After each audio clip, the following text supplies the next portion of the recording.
Family Radio, a listener-supported ministry of the American Family Association.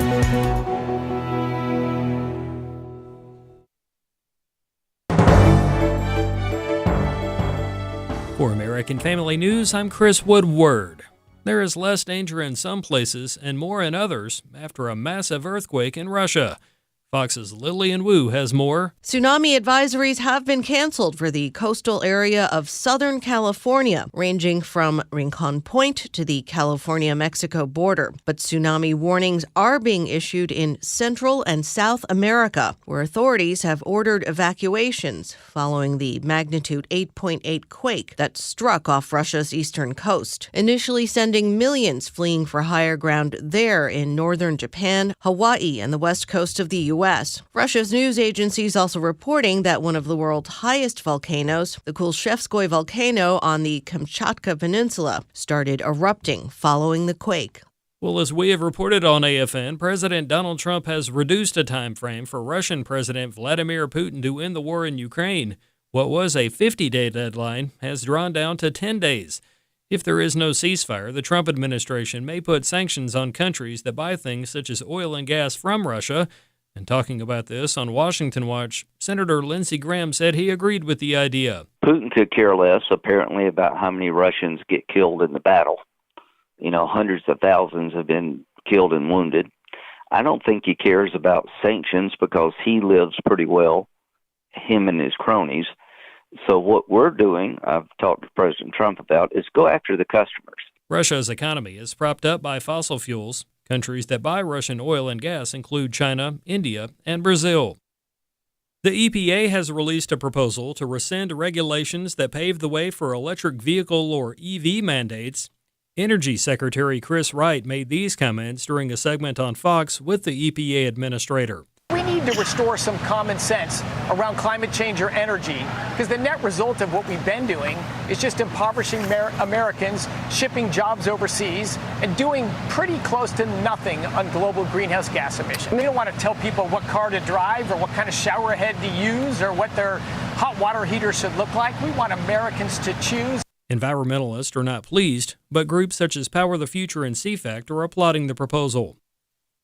Indiana Representative Marlin Stutzman has introduced a bill that would require the creation of a new food label. The label would be for fruits and vegetables that were treated with a product created through a grant from the Bill and Melinda Gates Foundation. The treatment or coating is known as Edapeel. Stutzman's bill comes at a time in which many people are seeking to make America healthy again. In final news, a medical professional and AFR host is encouraging parents to develop healthy screen time habits in their kids and families. Here's AFN's Reed Ritter. Speaking on American Family Radio, Dr. Jessica Peck discussed the overwhelming amount of time children spend using screens, and she explained that parents sometimes contribute to what she is calling the fundamental takedown of childhood. We have something called digital soothing, where that's where we give our kids at a restaurant or whatever, we give them a tablet. Anytime there's any uncomfortable emotion, we see kids who are sitting for hours and hours who are having heart disease similar to 40-year-olds. We're seeing an overweight epidemic just because of the lack of activity, not going outside. We see a decrease in free play time. She went on to explain how she believes parents can help their children not be dependent on screens, saying that parents help by developing healthy relationships with their children. I'm really trying to help parents to realize we can't be the screen police. We really have to be the heart police. And remembering that police are there to protect and to serve. And we can't just obsess about screen time and just take it away. We've got to provide them a compelling alternative. And the only thing that the world is not providing as a counterfeit is real, authentic relationships.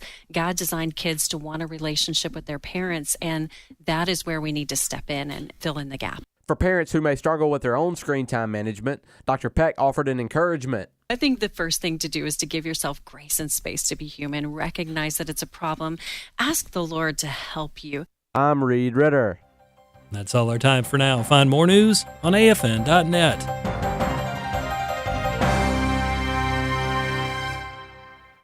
AFA Action takes attacks on the family seriously. The enemies of the family constantly employ new tactics to try to sneak past our radar. They know if we stand together, their evil plans will fail. Your gift to AFA Action allows us to stay vigilant against their onslaught. And if you give this month, you'll receive access to the Cultural Institute video When Your Faith is Illegal by Frank Harbor on AFA Stream as our thanks. You can make your gift today at afaaction.net.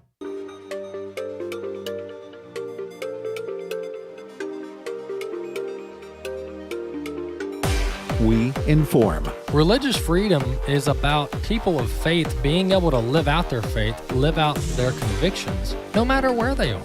We equip. Sacred honor is the courage to speak truth, to live out your free speech. We also rejoice in our sufferings because we know that suffering produces perseverance, perseverance, character, and character, hope. This is At the Core on American Family Radio. Welcome to The Core here on American Family Radio. You almost got continued silence from me because I had begun reading an article as the music was playing, and Bobby had to raise his hand. The Bobby hand raise. I have to be careful with, how they got Elon Musk. Yeah, let's get on with the program. Yeah, how I do my hand. None of that. Yeah, none of that saluting stuff. But so I was actually reading something, Bobby, that's going to become topic of conversation for the show. So at least it was show related, as opposed to like browsing my email or something. Well, I would expect nothing less. Thank you. Consummate professional that you are. Thank you, Bobby. It's not pay review season, so your compliments aren't tethered. I got to hold on a couple more months. Yeah. So that just means it was genuine. Your compliment was genuine, so I appreciate that. My pleasure. All right, Proverbs chapter 19, verse 1. Better is a poor man who walks in his integrity than he who is perverse in speech and is a fool. Better is a poor man who walks in his integrity than he who is perverse in speech and is a fool. Better to have your integrity than to have wealth, have material wealth. That's the clear distinction between our earthly bodies and our earthly priorities and our eternal state and our eternal priorities.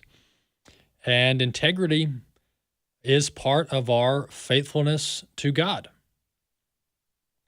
And our material wealth doesn't bear on our eternal salvation. And that's why one's integrity is more important than anything else. That's what Proverbs chapter 19, verse 1 is referencing. All right, jumping into our stories for the day, we have no guest today and all content, so we'll pack in as much as we can. Today was the much-awaited Federal Reserve meeting with Jerome Powell and the other governors of the Federal Reserve. And the Federal Reserve kept rates flat, which was pretty much expected, despite the pressure from the Trump administration to lower rates, and they have very strong reason to promote the lowering of interest rates, the easing of rates from the Federal Reserve. One interesting fact is that there was a dissension. There was some dissent within the Federal Reserve. You had two governors that disagreed with the decision. So the vote was 9-2. So you've got 11 governors, and you've got the Fed chair, which I'm not sure, Bobby, you might can look this up to see whether Powell, as the chairman, is part of the 11 or if he's an additional vote on top of the 11. But I'm showing the vote as 9-2 to hold rates steady, which there's clearly some dissension even amongst the governors, the Federal Reserve governors, on whether or not we should lower rates. And the reality is, if we want to be honest, this has highlighted the questions, the long history of questions regarding the legitimacy and the purpose of the Federal Reserve. People don't, the economists and the commentators on TV, they don't talk about this much, but most critics of the Federal Reserve don't even agree with its existence. All right? So they don't think that we ought to have some central body of 11 individuals that are controlling the fund rate. controlling interest rate at a centralized level, right? A lot of people that disagree with the Federal Reserve's existence would probably default to some, letting kind of the market broadly, or the economy and the consumer broadly drive rates like some of the other rates are driven by, and not some centralized federal power that we've created in the Federal Reserve. And so that's a little history behind people who often criticize the Federal Reserve, including myself. You start looking at their foundation and their existence, and it's just all out of whack. It's really problematic when you look at how they were formed and what they were formed for. It's a, quote, dual mandate that they've never been able to accomplish. And so the dual mandate that they always talk about is maximum employment and stable prices. That's the dual mandate. And they've never achieved that for any sense of time. They haven't achieved maximum employment and stable prices, because usually when something's being broken, something is being broken. And we saw that with they artificially lowered interest rates, and then they claimed that caused inflation, although I disagree with that. And then you raise rates, and then you create an unstable borrowing environment, and then an unstable employment environment. So you break the employment sector, and then to fix that, you lower rates, and then the pendulum swings back and forth, all supposedly because of the Federal Reserve decision. So I don't think they've been able to balance that dual mandate very well at all over their history. And you can look at the different economic cycles we've been in, and you can see that the Fed's always either breaking something to fix something or fixing something to break something. And that's pretty consistent across the board. Bobby, what do you have on the breakdown of the governors? Yeah, so 11 governors, and Powell is a voter. He's number 12. Okay. Mm-hmm. All right. So 12 votes, and then Powell's one, and then you have 11 governors that vote as well. So there is some dissent. The main two reasons that keeping rates at this level are problematic. The first one is the refinancing of America's debt. We've got roughly nearly $10 trillion in debt that our government holds that is due for refinancing this year, right? Before October. And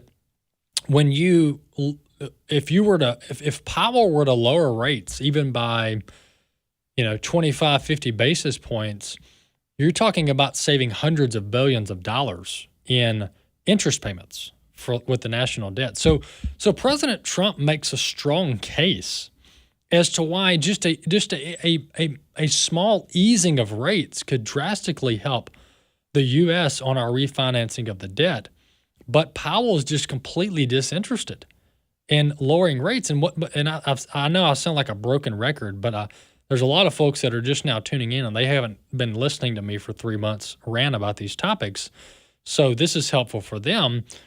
Remember, Powell lowered rates before the election when inflation was still near 3% or over 3%. Powell comes in before the election twice in 2 consecutive meetings, September and October, and lowers rates pretty drastically, I think 50 basis points each, thereabouts. And he did that. And then when Trump gets elected after the election in November, then Powell goes, we got to stop lowering rates. Well, why did you just lower them twice in September and October, and then you all of a sudden stop lowering them? What changed? The reality is nothing changed fundamentally in the economy. The only thing that changed is President Trump got elected and Joe Biden didn't win re-election. And so Powell isn't helping himself out here. He looks political. Like it or not, whatever else you think about Jerome Powell, he looks political simply based on the fact that he lowered rates for Biden heading into an election, and then Biden lost, really Kamala lost, and Trump wins, and Powell all of a sudden is against lowering rates, even though he just did it twice before the election, and the data was not much different. So Powell looks political. The numbers I was looking at coming into the show, another reason that Jerome Powell needs to lower rates, even though the federal fund rate, the Federal Reserve interest rate set is technically different from the mortgage rate, which follows the 10-year Treasury yield. They do trend together. It's undeniable that the Fed rate and the mortgage rate that you and I would get on purchasing property or a home, they do trend together. All right. So when the Treasury, when the federal fund rate is up, you've got traditionally higher mortgage rates, and when you've got lower Federal Reserve rates, then you've got lower mortgage rates. That's just how it trends. Another reason Powell needs to lower rates is the mortgage rates need to be eased. Now, how much we can debate, but the mortgage rates need to be eased because currently we basically have a frozen housing market. And you can look at this with the latest data out on home sales. The market in much of the country, the housing market, is virtually frozen. Why? Because we have astronomically high asset prices in the homes, and you have slightly elevated interest rates, which is a recipe for people not wanting to sell and not wanting to buy. And Bobby, if you want to interrupt me at any time, you can. Yeah, slight update on the voting members for the FOMC this year. It's the permanent members are actually the sitting members of the Federal Reserve Board, of which there are 6. And then you have the chairman, Powell, and his vice chair, John Williams. And then on a rotating basis of the 12 district banks, you have 4 of the banks. The current representatives are from Boston, Chicago, St. Louis, and Kansas City Reserve Banks. Okay. That's the 12. Gotcha. All right, so let's look at so let's go back to the housing prices that I think it's not just, I want people to understand, it's not just the rate, okay? It's the rate in combination with the asset prices, the home prices, the property prices, and then on top of that, you have ridiculous rises in taxes and insurance for properties. I mean, you live in Florida or California, I mean, you've been priced out of a lot of homes because of the sheer homeowners insurance increases in the last 4 to 5 years, but which is part of the whole inflation topic. But listen to this. When you look at home prices over the last 50 years, this is where I want people to understand why interest rates do matter in this topic. The average home price in the 70s was $50,000. These are ballpark numbers. The average home price in the 70s was $50,000. In the 80s, it was $100,000. In the 90s, it was $150,000. In the early 2000s, it was $300,000. This is the average home price across the U.S. Now it's $500,000 roughly. Average home price. That's a 900% increase in 50 years in home prices, on average home prices. And so the sheer dollar amount in financing and mortgage that we're talking about today is not even in the ballpark to what people were dealing with in the 70s and 80s with Volcker, and I guess that was that the end of Carter or Nixon, Bobby? And then Reagan comes in and cleans things up. Yep. But this is not even. So when people say, well, I had a 15% mortgage rate back in the 70s. Well, okay. You also paid $40,000 for the house. So that wasn't as hard to swallow. But now you're talking about these heavily overvalued, in my opinion, property prices. Then you pair that with a 3 to 5% interest rate change over the last 3 years. Folks, that's a problem. And it's pricing people out of homeownership. That's a fact. And so this is more, my case is that this is more than a political spat between President Trump and Jerome Powell, because President Trump wants to save the U.S. money on refinancing our debt. It's much bigger than that, and it has to do with restoring the American dream and making homeownership a viable option again for the American people.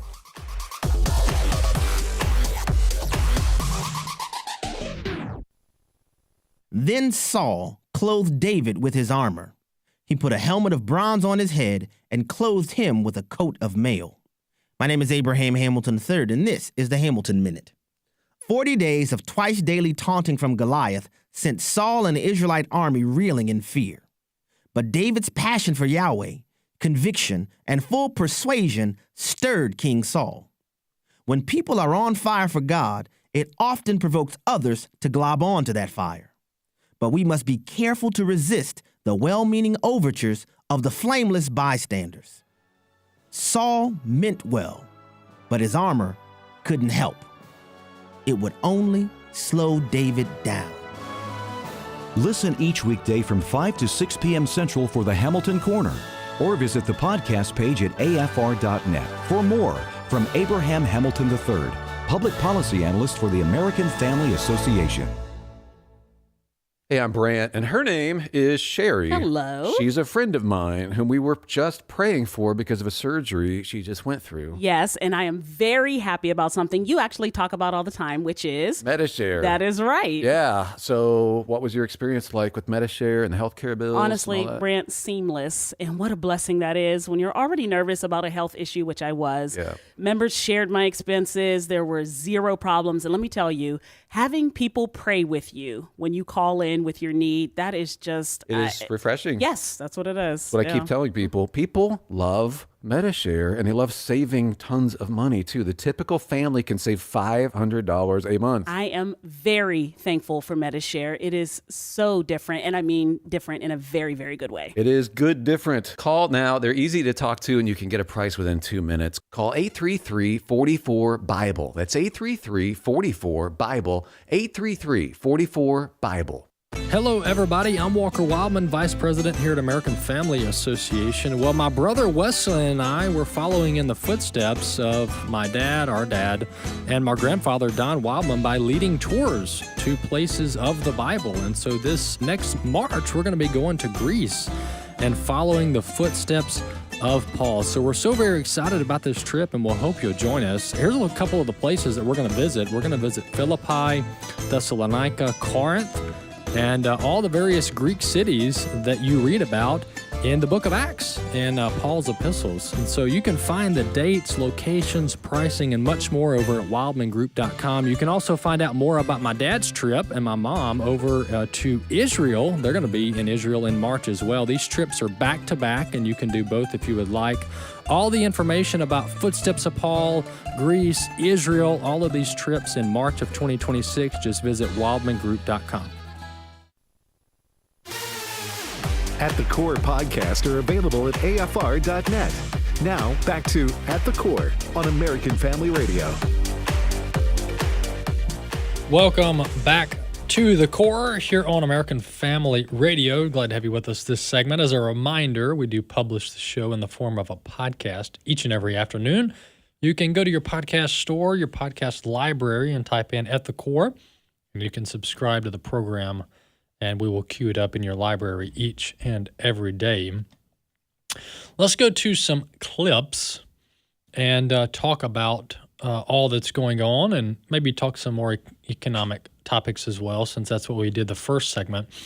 Let's play, this is going to be Kevin Hassett on, I think he's on CNBC here, clip 1, talking about the strong GDP numbers and the incoming tariff revenue from President Trump's tariffs. Clip 1. Prices have been falling month after month, and the CPI has surprised on the downside 5 months in a row, while everybody's, wailing, or shall I say squawking about what's going to happen to prices. The bottom line is that if you have an inelastic supply, then the supplier's got to sell his stuff, and the way he sells his stuff is that he eats a lot of the tariff, and that's what we're clearly seeing in the data. Again, think about this really blockbuster GDP release with massive income growth. and $127 billion in tariffs, and we cut 70,000 federal workers. And so everything that Donald Trump is saying about how you make America great again is proven true in the data. I think it's a really exciting day for America to see this GDP.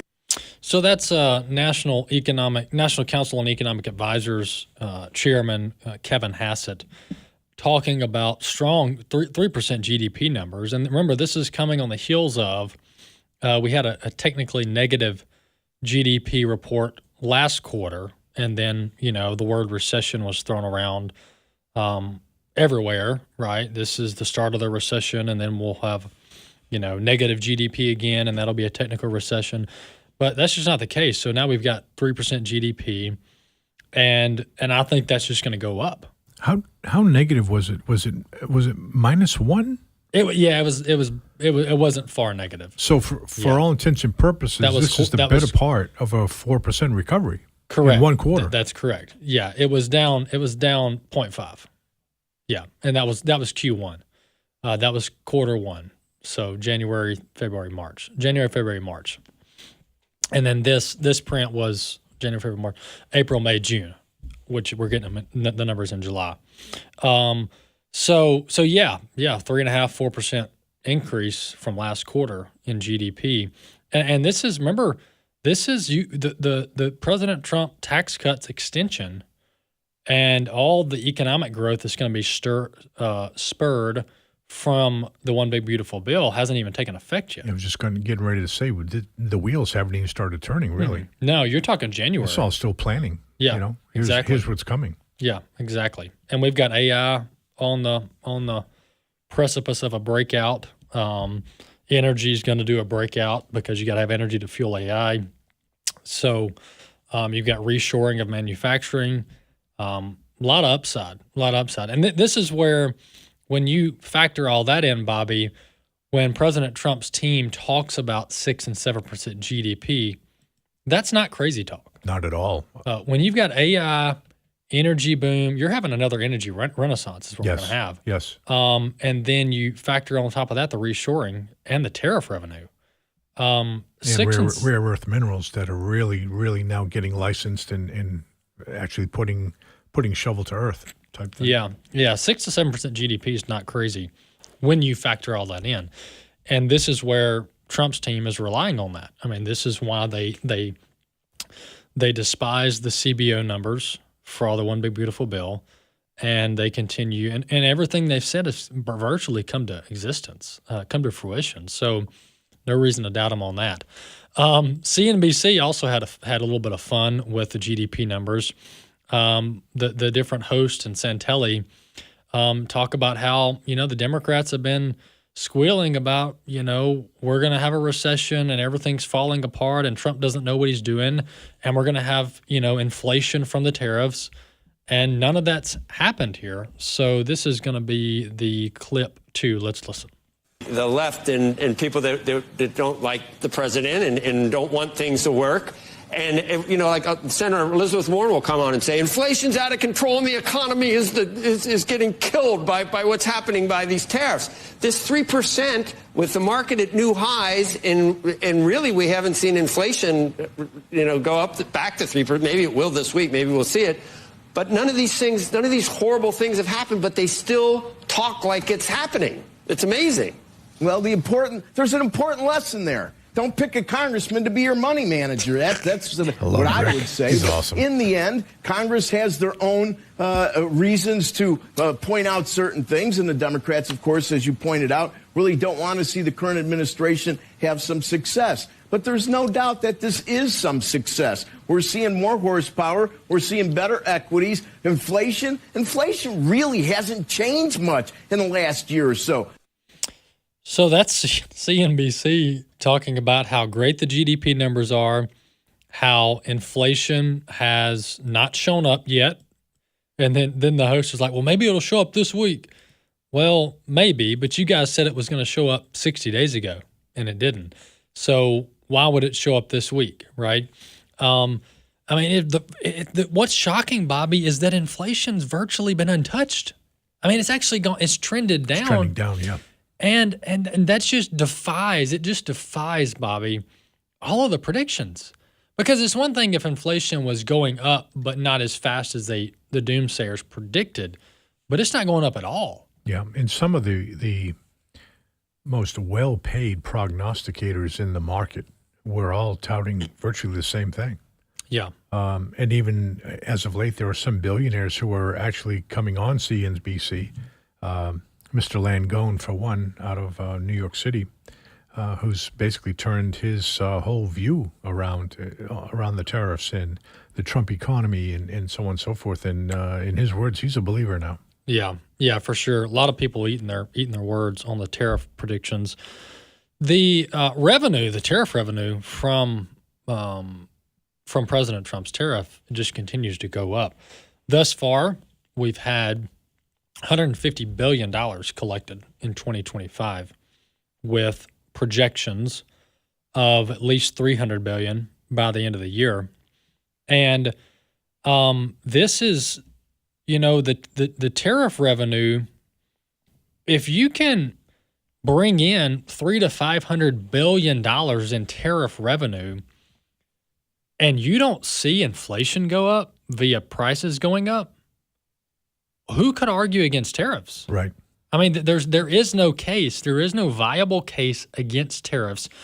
I'm talking pragmatically. I'm not talking, the legal arguments of whether the president should have this authority or not. I'm just talking practically speaking from an economic perspective. There is no viable case against tariff use when you're not seeing inflation touched by this. You're just not seeing it. And this is where you've had a surplus for the first time in I think it was 20 years. During the month of May or June, you saw a surplus. Yeah. In response, and the only way you had the surplus was because of the tariffs coming in. $26 billion, which was an all-time record. Yes. Yeah. There's never been recorded that kind of surplus. So President Trump is laying off government employees and saving money to the tune of $70,000 is what Hassett just said over the last 6 months.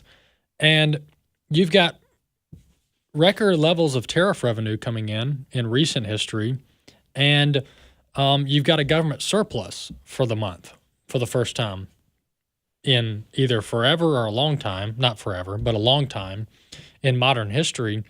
And inflation's virtually untouched. I mean, this is why there's a lot of people that are very influential in the economic world, and they have gotten so much wrong. All the predictions, all the apocalyptic talking points. I mean, every criticism of the Trump administration has virtually been wrong. And this is why there's record low trust in the media. And it just baffles me. And it baffles me because I thought the dollar, I thought the money that fuels the media industry I thought the credibility would correct because they're interested in maintaining what they have. But that's not even the case. Like, I thought surely the networks, surely the outlets that have been peddling this fake narrative, and this doesn't just start with the whole tariff conversation. This goes back to the Russia hoax. This goes back to the Obama days and before that. But I thought, surely some of these publications will correct, they'll self-correct because they realize the only viable way forward is to own up to the false narratives that you've knowingly been putting forth. But instead, we have this doubling down, which proves to me that this is ideological. A lot of these publications and media outlets are not driven even by profit or by truth seeking or by honest journalism. They are driven by ideology because there's no other explanation to it. You can't tell me a reasonable explanation as to why your CNNs, your MSNBCs, and your New York Times of the world continue to peddle and platform people who have been broadly discredited over the course of a decade plus, and they continue to parrot the same talking points. And every economist who went on saying that President Trump's tariffs are going to be apocalyptic, that the prices of iPhones are going to double, that we're going to see 10 to 20% inflation, that store shelves are going to be empty. I mean, these were all the headlines. You should have two choices here. You should self-correct. You should apologize. You should publicly apologize to your viewing audience. I don't even care about apologizing to the Trump administration. I'm talking about you should publicly apologize to your viewing audience, to your subscribers, to whoever is visiting your site or reading your content.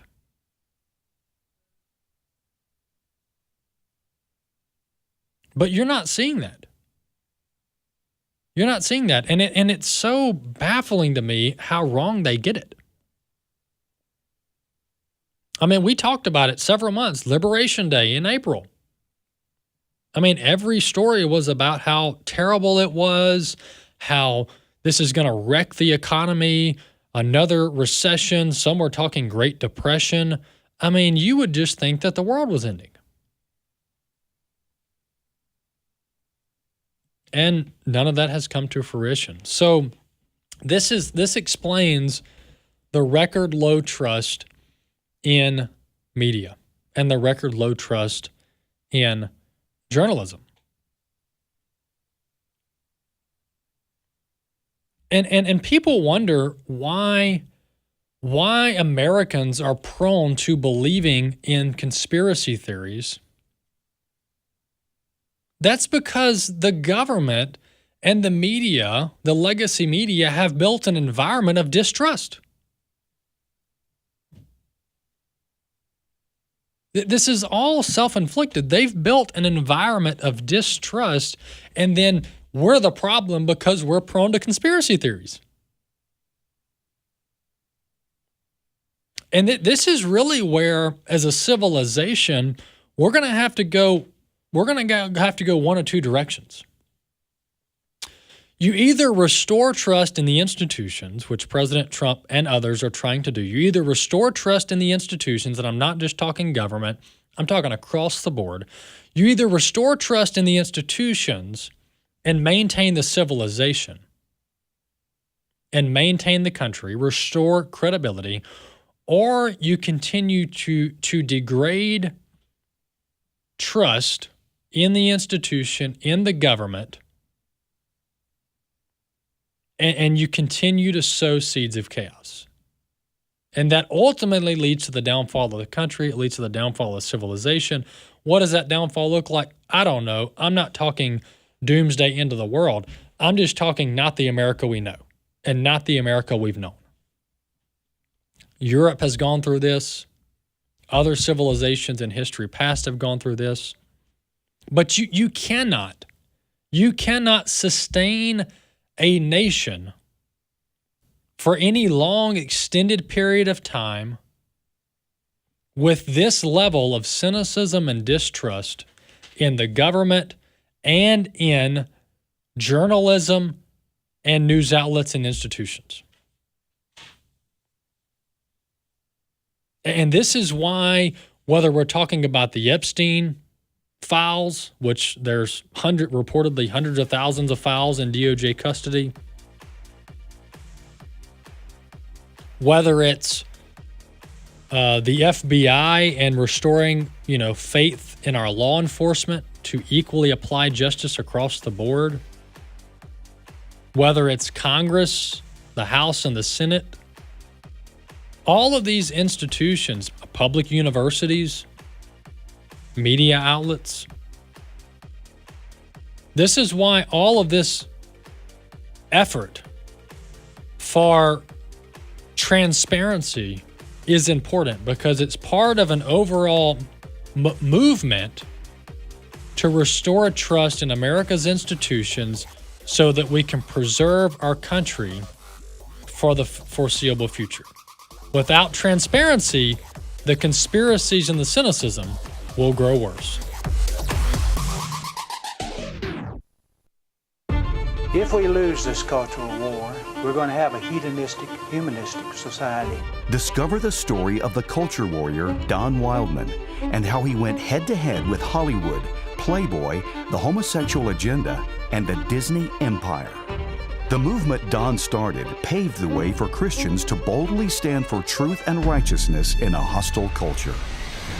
Watch Culture Warrior today for free. Visit culturewarrior.movie.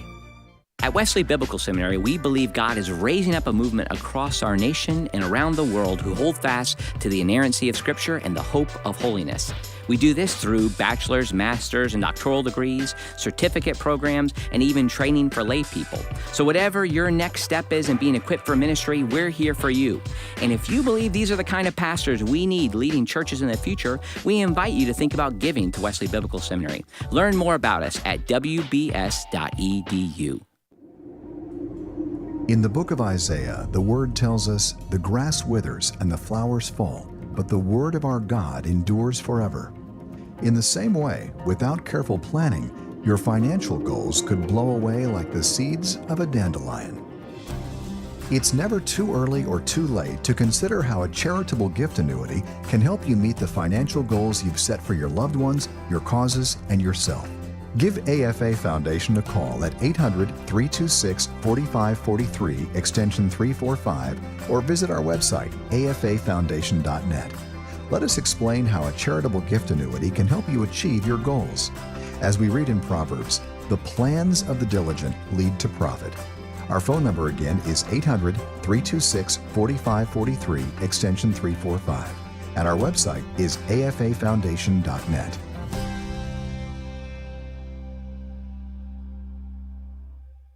You may have noticed it's become hard to trust the media. Casual observers know it. News hounds have noticed it.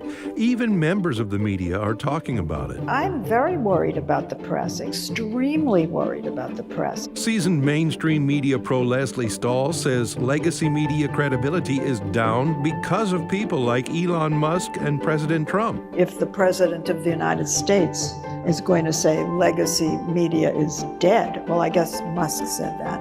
Legacy media is dead. What she doesn't get is that the media's lack of credibility has followed years of biased reporting. On the other hand, you can trust American Family News. AFN presents the facts in an unbiased way so you can draw your own conclusions. American Family News also provides news of interest to Christians, which you won't hear from the mainstream. At the top of the hour or at afn.net, you can trust American Family News. This is At the Core on American Family Radio with your host, Walker Wildmon.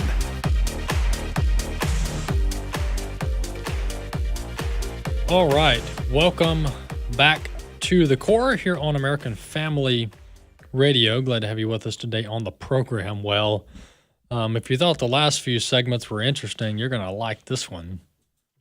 The Green New Deal, or the Green New Scam, a lot of this was really spurred on by the Obama administration. Now, the Green New Scam has been around long before the Obama administration, and you've got the tree hugger movement and the environmentalist groups, etc. And what gets a lot of people is there are half truths in some of these movements. For example. And then there's some movements where there's no truth at all. But for the Green New Deal movement and the whole climate change hysteria, the one thing where people did agree is that we need to be good stewards of our environment, right? And this is where we get the Clean Water Act, which brought about record levels of clean water in America, clean drinking water. cleaned up our streams. I mean, there's clearly some benefit there. You can look at the historical context of that. So there is broad consensus in ensuring through all reasonable measures possible to ensure that our environment is well maintained, is stewarded well. What the Obama administration did that we're going to talk about is that they took it to another level and took broad stewardship of the environment, which is a bipartisan issue, and they took it down to the micro level, to the very local level, and built an entire political and ideological movement on the falsehood that carbon emissions and fossil fuel emissions are bad for the environment and harm people. That's the link that they took this to. So let me connect the dot. Let me show you the comparison here. All right, so the Clean Water Act, for example. So we have that, which is it's elementary level type legislation about ensuring that our rivers, creeks, and lakes, etc., are clean and don't have trash and junk piled up in them. So you have that, which is relatively narrow in scope. I know there's some tentacles to it that the EPA's tried, regulating people's ponds on their land and stuff, and there's some constitutional issues there. But you go over here to the climate hoax, and its tentacles go everywhere, okay? So you've got water over here, but then they went a step further, and so when you start talking about energy being polluted and energy production and emissions being bad for people and the environment, your regulatory tentacles are going everywhere. Because when you try to name all the things that rely on energy, everything relies on energy, from vehicles to homes, commercial office buildings, everything. Everything uses energy virtually. And so the regulatory tentacles right there were just a whole nother level of overreach compared to things like clean water or clean air. All right. And so what the Obama administration did is they produced this finding. The Environmental Protection Agency under President Obama produced this endangerment finding, that's what they called it, where the EPA, using a bunch of junk science, claimed that greenhouse gases threaten public health and welfare. This was the fuel on the fire of the climate hoax and the Green New Scam and all of the environmental regulations that have followed. By producing this very faulty, spotty endangerment finding, that the EPA then used that finding to build the entire regulatory framework in which we live under today. And if you want to know what that framework is, think about your washer and dryer, how your washer and dryer, if it's residential rated, it doesn't produce enough water, thus it leaves sud marks on your clothes, it doesn't properly clean your clothes. Why? Because they're all following this EPA regulation on, quote, protecting the environment. But specifically related to the fossil fuel emissions, all of our vehicles have been fitted based on this endangerment finding to, quote, reduce emissions, right? Remember, over the last 20 years, this entire climate religion has been based on the fact that they claim that the emissions that come out of coal plants, that come out of our vehicles, etc., are just straight up bad for the environment. They weren't parsing words. They just said emitting fossil fuels equals bad, thus the government should get in and regulate it. What President Trump is doing, which is absolutely amazing, he didn't even try this in the first term, is the EPA is they're currently opening the process of rescinding the endangerment finding. And anyone who's been in this space, I know this might sound a little nerdish, but anybody who's been in this space of energy and the whole climate change conversation understands how pivotal this endangerment finding was to their whole movement, to the entire environmentalist movement. This was their gospel. This was their tablet, if you will, of truth that they used to spur on us this multi-billion, probably multi-trillion-dollar regulatory regime where every company in America had to abide by all these rigorous environmental standards to operate. And so President Trump's administration, specifically the EPA, the Environmental Protection Agency under Commissioner Lee Zeldin, former congressman from New York, they are rescinding this, quote, endangerment finding, which is going to open the door to a deregulatory move unlike anything we've ever seen. This will be, if done successfully, the largest deregulatory move in American history. Not in modern American history or in the last 40 years. This will be the largest deregulatory move ever, if successful. Let's listen to a little background to here. This is EPA head Lee Zeldin, clip 5. EPA is proposing to rescind the 2009 Obama EPA endangerment finding to eliminate all of the greenhouse gas emissions regulations that followed, including electric vehicle mandates, which amounts to $1 trillion worth of savings.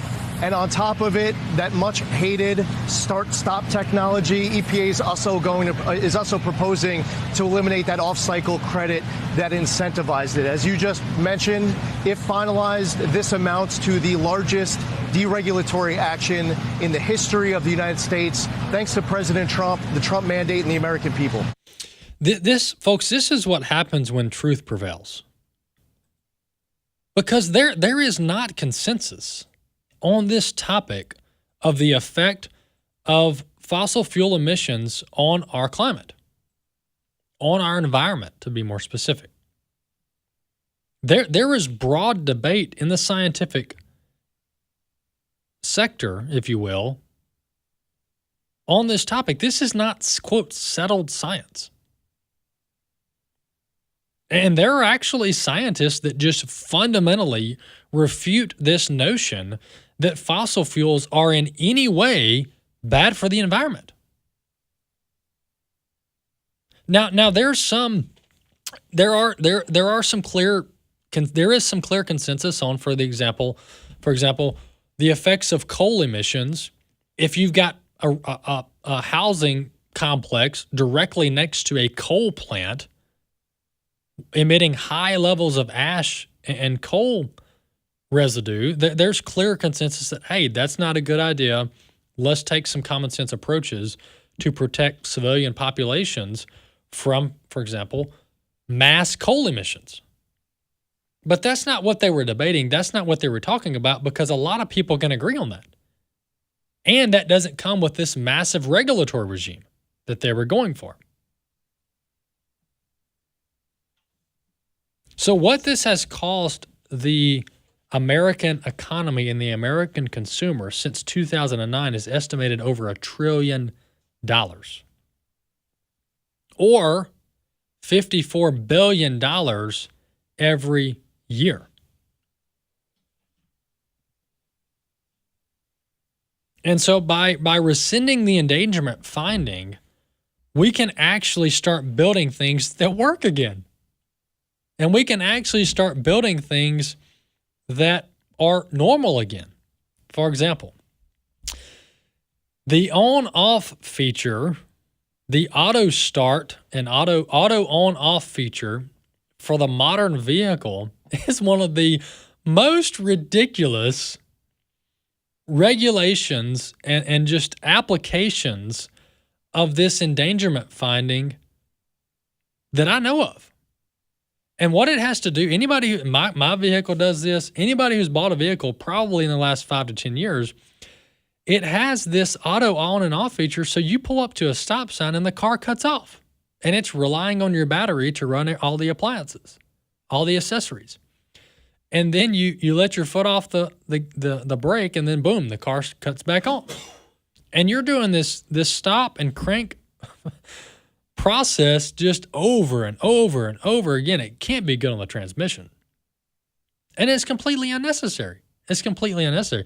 But the thinking behind that was, well, think about all the emissions we can reduce if we cut people's vehicles off while they're at the stop sign or at the red light or hung up in traffic. Think about all the emissions we can reduce so we can save the planet.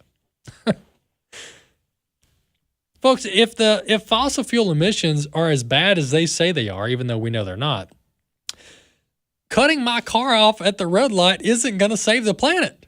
We are mass producing fossil fuel emissions. We are burning through fossil fuel like there's no tomorrow. And you think cutting my car off at the red light is going to save the planet? It's not true. It's so unbelievable. And that's just one example of many that would be unnecessary under the removal of the endangerment finding. Another thing that this is going to help with is this broad hesitancy on expanding fossil fuel investment and production.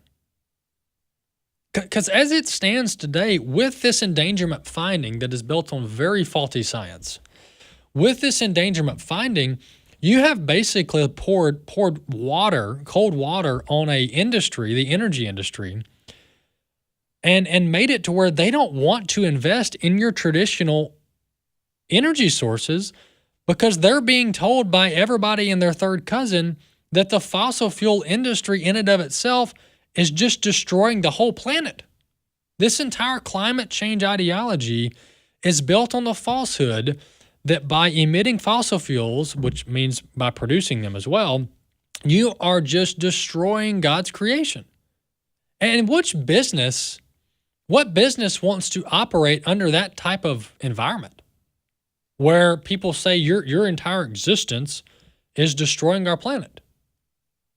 And then ExxonMobil and others, they're being sued left and right by the environmentalist movements. And then, Obama and Biden get in charge at the White House and they won't grant permits for new energy exploration. And then you want to expand your refining capacity, which is a major problem, by the way. And no, you can't do that because the EPA won't grant you permits. And as a matter of fact, we can't even upgrade our current refining facilities because the EPA won't grant us permits. And we're being sued left and right by private parties and special interest groups, etc. Meanwhile, we've got this solar and wind phenomena that is very inefficient, by the way. It's a pretty cool technology, very inefficient when you look at the amount of power it produces. And people are leaning into that like it's the next religion. Oh, we've got to have wind and solar. And then the federal government comes in and they're subsidizing the wind and solar industry in the name of it being, quote, green energy. Folks, there is nothing, or if we want to talk like we're from Mississippi, there ain't nothing clean about wind and solar. There's just not. As a matter of fact, when you look at the studies that talk about the offsets, when they bury that windmill after they retire it, they bury it in the ground. How good is that for our soil? Let's just bury the windmill. We have no other way to dispose of it than to just bury it under our farms and our hunting land. And then the solar panels, they are mining minerals all over the world, destroying forests and greenlands to get these minerals out of the ground for these solar panels. And then when the solar panels are retired, what are they doing with them? They're burying them with all those toxic chemicals. Folks, there is nothing clean about wind and solar. We'll see you next time.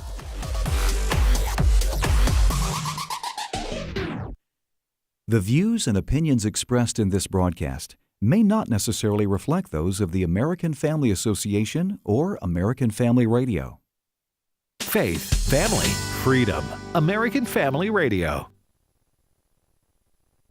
Hey, if you're looking for family-friendly entertainment or resources to strengthen your walk with God, there's one name you should remember: American